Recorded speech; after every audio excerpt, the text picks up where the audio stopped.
कृष्ण के द्वारा कर्ण पर छोड़े जाने वाले दिव्यास्त्र एक के बाद एक विफल होते जा रहे थे। कृष्ण के धैर्य का बांध टूट चुका था। उन्होंने क्रोध में आकर कर्ण पर सुदर्शन चक्र छोड़ दिया। फिर कुछ ऐसा हुआ जिसके कारण कृष्ण और कर्ण के बीच हुए इस महायुद्ध को महाभारत के पन्नों से मिटाना पड़ा। मैं हूं भाग्य और ये कहानी है बनारस की युद्ध भूमि पर कृष्ण और कर्ण के बीच लड़े गए उस गुमनाम महायुद्ध की, जिसकी धूल कुरुक्षेत्र तक फैली। ये युद्ध कोई साधारण युद्ध नहीं था। 10 दिन तक चले इस महायुद्ध में कृष्ण और कर्ण के अलावा गंगा, परशुराम और एक रहस्यमयी भगवान को भी शामिल होना पड़ा। इस युद्ध में मिले एक श्राप ने यह निर्धारित किया कि बिना गीता के उपदेश के अर्जुन महाभारत में हथियार नहीं उठा पाएगा। साथ में इस युद्ध ने यह भी निर्धारित किया कि मनुष्य को अपनी इच्छा अनुसार कर्म करने की पूर्ण स्वतंत्रता है और स्वयं भगवान भी मनुष्य द्वारा किए जाने वाले कर्मों में हस्तक्षेप नहीं कर सकता। इस मूवी को पूरा देखिएगा। अंत में आपके लिए iPhone 17 भी है।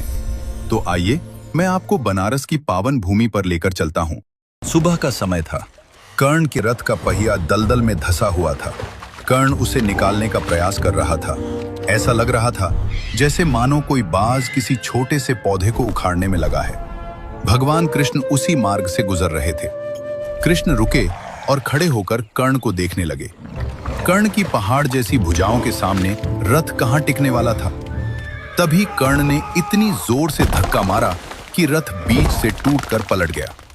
कर्ण की नजर भगवान पर पड़ी। वो अपने टूटे रथ को छोड़ भगवान की तरफ आया। भगवान ने मुस्कुराते हुए कर्ण को कहा, देखा कर्ण, अगर बल का प्रयोग सही से न किया जाए तो काम बिगड़ भी सकता है। कर्ण भगवान के व्यंग को समझ गया। कुछ दिन पहले ही कृष्ण उसे दुर्योधन की तरफ से न लड़ने के लिए समझा रहे थे। तो जिसका काम बिगड़ेगा उसकी चिंता तो वो करे केशव, मुझे इससे क्या? कर्ण ने हंसते हुए कहा। कृष्ण ने कहा, मैं तुम्हारे पास ही आ रहा था कर्ण। इस समय तुम ही एकमात्र व्यक्ति हो जो भारत वंश में शांति स्थापित कर सकता है। तुम कोई साधारण मानव नहीं हो, इस बात को समझो राधे। तुम्हारा किसी के साथ होना उसकी नियति निर्धारित कर सकता है। अगर तुम दुर्योधन का साथ न दो तो वो कभी ये युद्ध न लड़ेगा और युद्ध में होने वाला विनाश टल जाएगा। किंतु युद्ध तो निश्चित हो चुका केशव। अगर आपको सच में ये लग रहा होता कि मेरे द्वारा युद्ध रुकवाया जा सकता है तो आप मेरे पास युद्ध निश्चित होने से पहले आते। युद्ध निश्चित होने के पश्चात मेरे पास आकर आप कोई शांति का मार्ग नहीं खोज रहे। आप केवल दुर्योधन को कमजोर करना चाहते हो। आप ये चाहते हो कि इस युद्ध में पांडवों को कोई क्षति